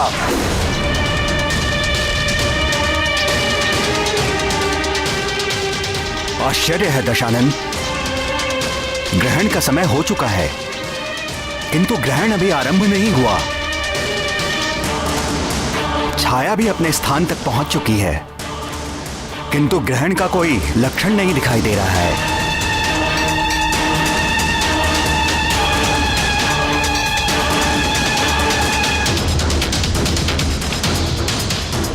असंभव! राहु द्वारा सूर्य को ग्रसने का समय व्यतीत होता जा रहा है। राहु, कहां हो तुम? ग्रहण काल आरंभ हो चुका है किंतु सूर्य चमक रहा है।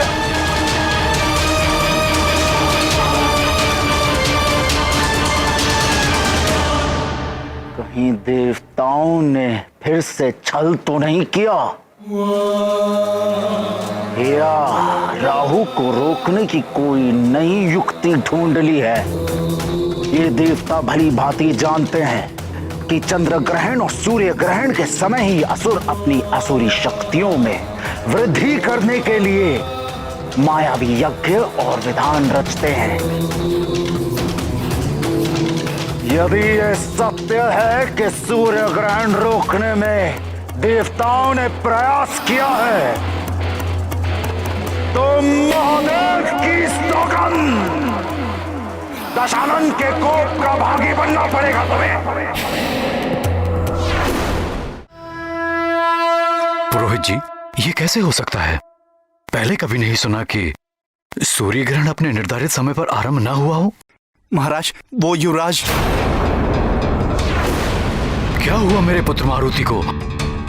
क्या हुआ मेरे लाल को? महारानी जी, युवराज के मित्रों ने बताया है कि युवराज सूर्य को आकाश का फल समझ के उसे खाने के लिए गए हैं। मारुति, मुझे पहले ही आभास हो रहा कि एक न एक दिन अबोध मारुति की अद्भुत शक्तियां उसे संकट में घेर देंगी। मारुति!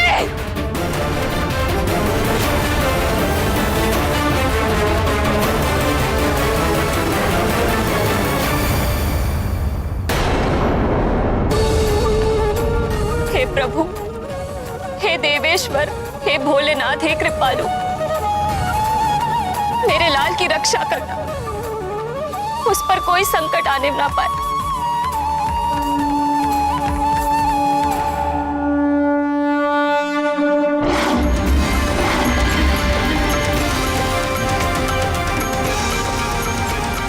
चलो आए मेरे साथ देवराज इंद्र, चलो आए राहु के साथ संधि का उल्लंघन किया गया है।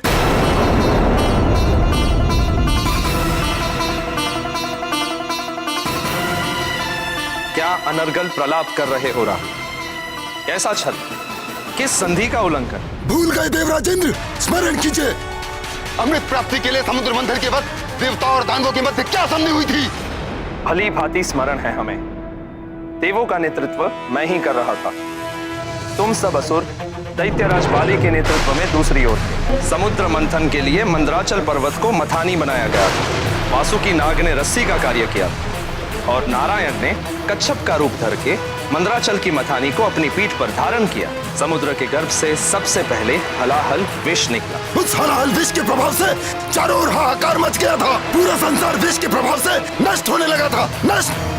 तब महादेव ने उस विष को अपने कंठ में धारण करके संसार की रक्षा की और महादेव नीलकंठ कहलाए। अमृत प्राप्ति के लिए मंथन चलता रहा। इस मंथन से ऐरावत, कल्पवृक्ष, वारुणी, लक्ष्मी, चंद्र, कामधेनु, कौस्तुभमणि आदि अनेक रत्न निकले। और उनमें से कुछ रत्नों को आप देवताओं ने रखा था और कुछ को हम असुरों ने रखा था। मंथन के अंत में धन्वंतरी अमृत का कलश लिए निकले, किंतु तुम असुरों ने बलपूर्वक उनसे वो कलश छीन लिया। तब उस अमृत को देवताओं और असुरों में वितरित करने के विष्णुदेव को मोहिनी रूप धारण करना पड़ा। और ये मोहिनी रूप हम असुरों को अमृत से वंचित रखने की विष्णु की एक चाल थी और इस चाल को मैं भली भांति समझ गया था। इसलिए मैं देवताओं का रूप धारण करके सूर्य और चंद्रमा के मध्य जाके बैठ गया था। और कपट करके तुमने भी अमृत का पान कर लिया था। हाँ इंद्रदेव, किंतु सूर्य और चंद्र ने मुझे पहचान लिया और दंड स्वरूप विष्णुदेव को सुदर्शन चक्र से तुम्हारा शीश काटना पड़ा था। हाँ इंद्रदेव, और मेरा शरीर दो भागों में विभक्त हो गया था, परंतु अमृत पीने के प्रभाव से मेरे शरीर के दोनों भाग अमर हो गए थे। मेरा धड़ कहलाया केतु और ब्रह्मदेव ने मेरे शरीर के दोनों भागों को ग्रहों में स्थान दिया, किंतु तब भी मेरे मन से सूर्य और चंद्र के प्रति बैर की भावना समाप्त नहीं हुई थी। प्रतिशोध लेने की भावना से मैंने सूर्य और चंद्र पर लगातार आक्रमण करना आरंभ कर दिया। मैं उन्हें खा जाने को तत्पर था। इसीलिए तुम असुरों के साथ संधि करके तुम्हारे आत्मसंतोष के लिए हमने ये विधान बनाया कि पूर्णिमा और अमावस्या को तुम चंद्र और सूर्य को ग्रस सको। इस विधान के अनुसार आज मुझे सूर्य को ग्रसना था, परंतु अब देवताओं ने मेरे साथ छल किया है, मुझे सूर्य को ग्रसने से रोका है। ये एक अन्याय है जो एक नए देवासुर संग्राम का कारण बन सकता है। ये क्या कह रहे हो राहु? समुद्र मंथन के समय से लेकर आज तक कभी भी किसी ने तुम्हें सूर्य या चंद्र को ग्रसने से नहीं रोका। फिर आज तुम ये कैसे कह रहे हो कि हमने उस संधि का उल्लंघन किया है? आप देवों ने किसी वानर बालक को भेजा है जिसने मुझे सूर्य तक पहुंचने ही नहीं दिया। धक्का देकर भगा दिया उसने मुझे। देवराज इंद्र ने किसी वानर बालक को नहीं भेजा। न जाने तुम किस वानर बालक की बात कर रहे हो। आश्चर्य, आप देवताओं के राजा हैं, सृष्टि का शासन तंत्र आपके अधीन है और एक वानर बालक आपकी शासन व्यवस्था के साथ खेल रहा है और आपको इतना भी ज्ञात नहीं है कि वो उद्दंडी बालक है कौन? यदि तुम्हारा कथन सत्य है राहु, तो देवों से तुम असुरों की उस संधि को तोड़ने और देवराज इंद्र के अधिकार में हस्तक्षेप के अपराध में मैं स्वयं उस वानर बालक को दंडित करूंगा। मेरा वचन है तुम्हें सूर्य को ग्रसने से कोई नहीं रोकेगा। आओ मेरे साथ।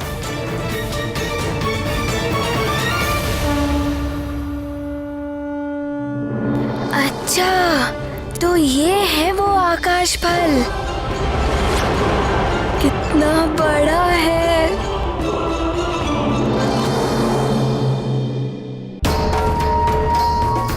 यदि इस बालक ने मुझे अपना ग्रास बना लिया तो देवों, असुरों और समस्त जगत के सामने मैं हास्य का पात्र बन जाऊंगा। इसे किसी भी युक्ति से रोकना होगा।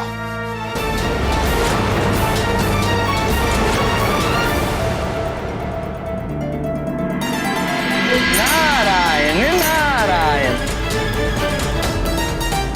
कालदेव, अग्निदेव, वरुण देव, आपका अभिमान तो चूर चूर कर दिया एक बालक ने। इससे तो मारुति की भूख अवश्य मिट जाएगी। सूर्य देव, अब आप भी सजग हो जाइए। ये मुझे निगल नहीं पाएगा। भले ही इसने कालदेव को अपना देव विस्तारित करके पराजित किया था, किंतु मेरे साथ इस बालक का ऐसा करना असंभव है। अब तो मारुति इसे खाकर ही रहेगा। मेरा विस्तार तो बहुत अधिक है। इतना दूर आना पड़ा मारुति को इसे खाने के लिए। मारुति का आकाश फल, ये तो बड़ा ही अद्भुत है। मारुति अभी ये खाएगा। ये आकाश फल तो बढ़ रहा है।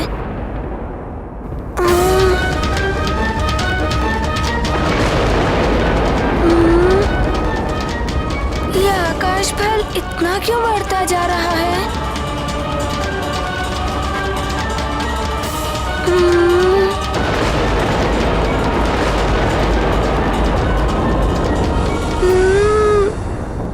अरे ये तो बढ़ता ही जा रहा है।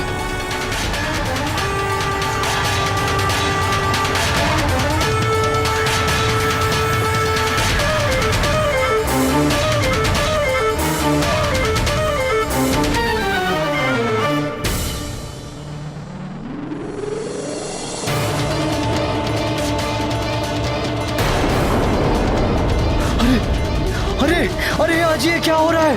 अरे ये ताप इतना क्यों बढ़ता जा रहा है? अरे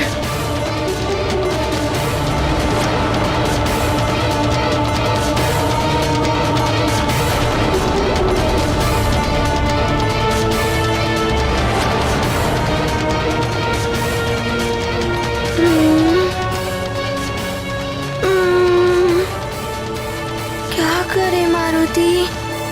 इसे तो पता है कि मारुति को कितनी तीव्र भूख लगी है, इसीलिए ये बड़ा हो रहा है। देवर्षि नारद जी ने तो बड़ा ही अच्छा फल दिखाया है।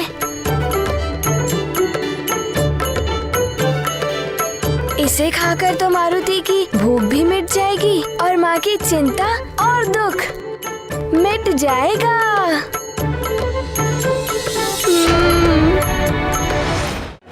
अब तो मारुति को इस आकाश फल को खाने के लिए अपना आकार और अधिक बढ़ाना पड़ेगा।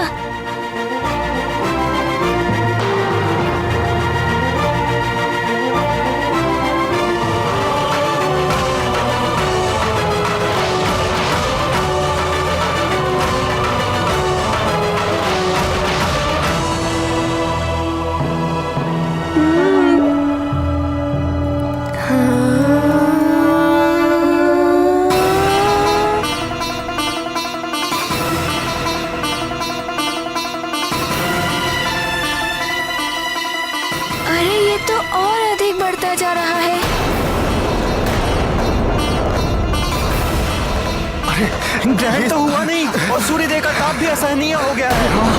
ताप तो बढ़ता ही जा रहा है। इस पानी का ताप तो बढ़ता ही जा रहा है। प्रलय तो नहीं आने वाला है। यहाँ प्रलय तो नहीं आने वाली है।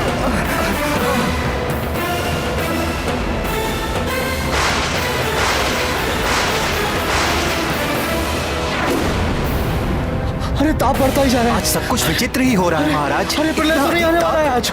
अरे लगता है सूर्यदेव कुपित हो गए हैं। ताप बढ़ता ही जा रहा है।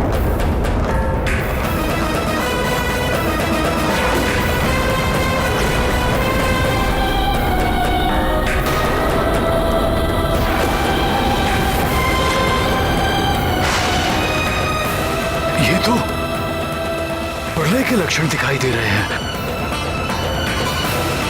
मारुति! कहाँ हो तुम पुत्र?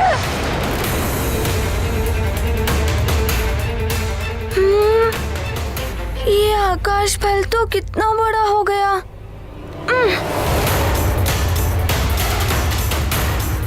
हे सूर्यदेव, ये ताप